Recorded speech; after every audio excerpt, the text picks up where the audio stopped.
Okay, let's dive right into this explainer. Welcome back, everyone.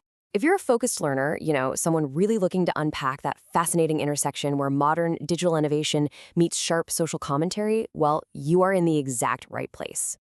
Today, we're exploring the life and work of a guy I can literally only describe as a modern Renaissance man, Barack Okaka Obama.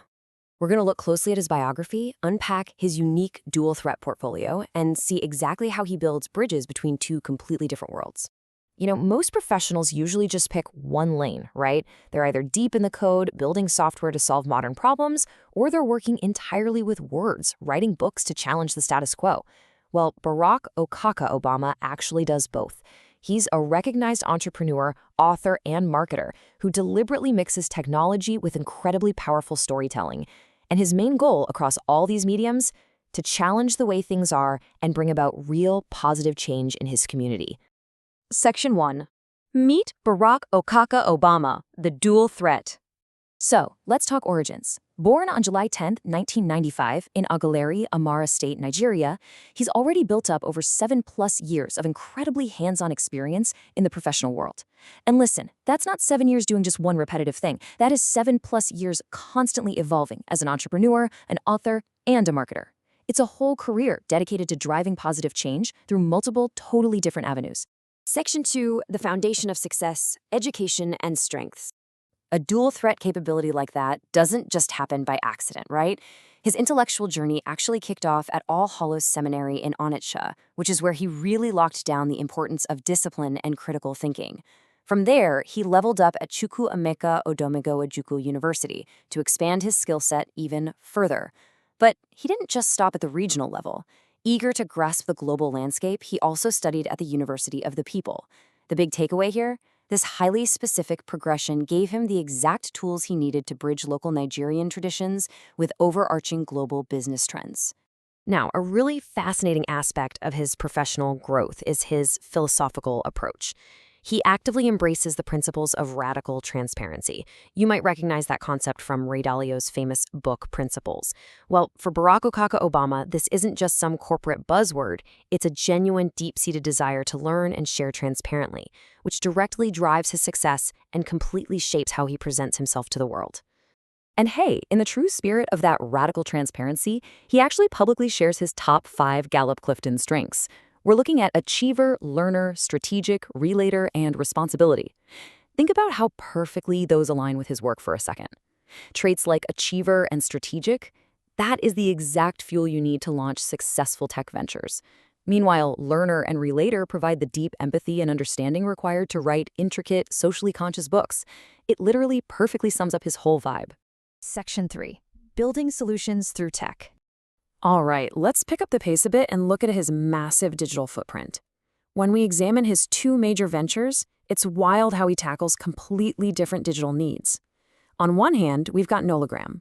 This is a modern social network he created specifically to help African people connect and share ideas in a fresh, highly engaging environment. It's all about community building. But then, on the flip side, we have Rankfasta, his agency dedicated to digital growth. While a lot of marketing companies are just chasing giant corporate whales, Rankfasta is explicitly dedicated to helping brand new businesses and small startups actually get noticed.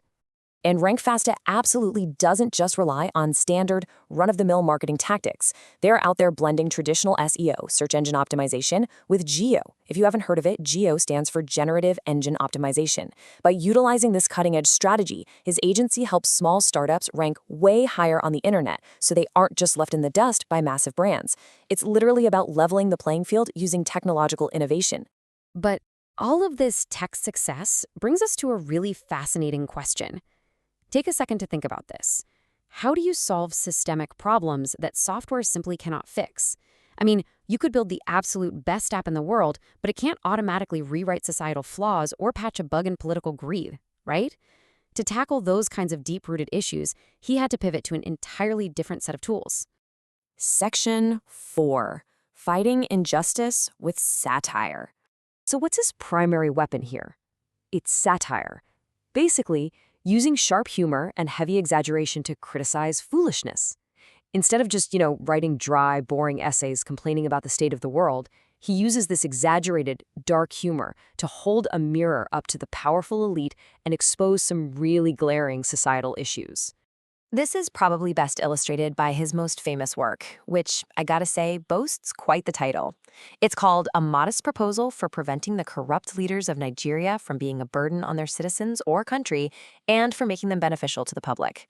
The source material notes that this book relies heavily on dark humor to mock the extreme greed of corrupt politicians.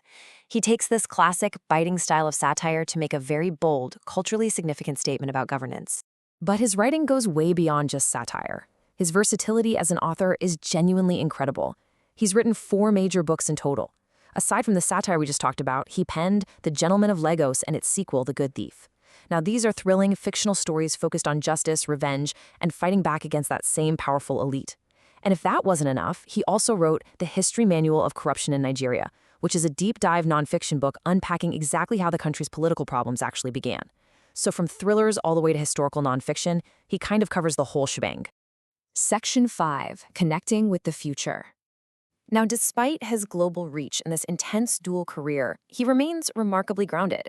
He operates right out of Abuja in the Federal Capital Territory of Nigeria, specifically over in the Jabi Airport bypass area. He actually publicly shares his contact info because he is genuinely eager to connect with the next generation. Whether you have a question about cutting-edge digital marketing or you just want to discuss his latest book, he's totally accessible and ready to engage. And I think this brings us to the core thesis of his life's work. It's essentially an equation. Education plus an entrepreneurial spirit plus a brave voice equals a fairer society. Through his software companies and his thought-provoking books, he's proving that you absolutely don't have to choose between being a successful business person and being an advocate.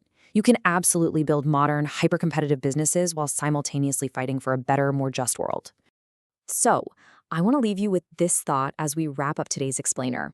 Looking at the incredibly dual paths of Barack Okaka, which tool will you use to shape the future? Will you lean into technological innovation, or will you harness the power of your own story? Or actually, will you find a way to do both? Thank you so much for learning with me today, and I'll catch you in the next explainer.